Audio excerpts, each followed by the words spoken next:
اي سلامتك من الغي يا مولاي. مين الواد ده؟ واوعى تقول لي ده خادم الاسطبل، ده واد نشجعه. يقل مزاجك يا نميس انت والسلطان بتاعك، قلقتوني من احلى نومه. انت ليكي عد تتكلمي كمان؟ يعني مش كنت نقلتينا القصر بدل ما جبتينا في الهو ده؟ يعني مشوار بمشوار بقى. اصل دي تعويذه جديده، اول مره اجربها، بس اوعدك المره الجايه. مرة جاية؟ هي فيها مرة جاية؟ ابوس ايديكوا انتوا الاثنين، حد فيكم مرة واحدة ينفذ اللي انا بطلبه هتموتوني. انت فاكر اني نايمه؟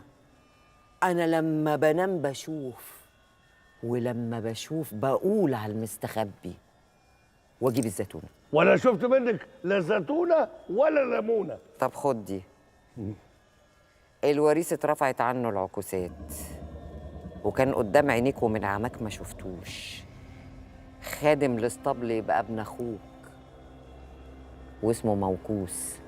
يا موكوس. من اخويا لسه عايش؟ انت مش قلت لي ان هو مات؟ انا ما قلتش حاجه يا مولاي، مفاتن العيقه هي اللي قالت. الله يخرب بيتك على بيت مفاتن العيقه، على بيتكم كلكم.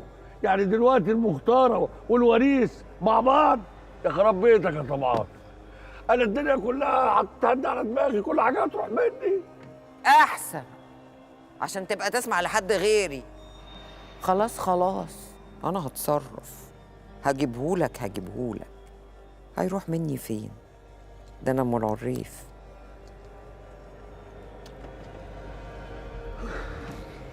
والله بحبك موت يا حمادة، أنا بعدك أنت أموت يا حمادة، أنا قلبي والهوى وبموت في حب حمادة.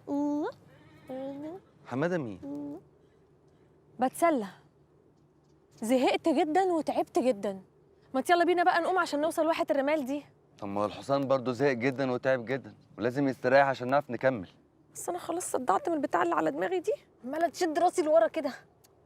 هو انت عامله في نفسك كده ليه؟ يعني أنت تعتقد إن أنا قصدي أعمل في نفسي كده؟ ده ذوقي مثلا؟ العتقية هي اللي ادتني اللبس ده وقالت لي البسيه عشان تندمجي في واحة الرمال وما تبانيش في وسطهم. حد برضه يسمع كلام العتقية؟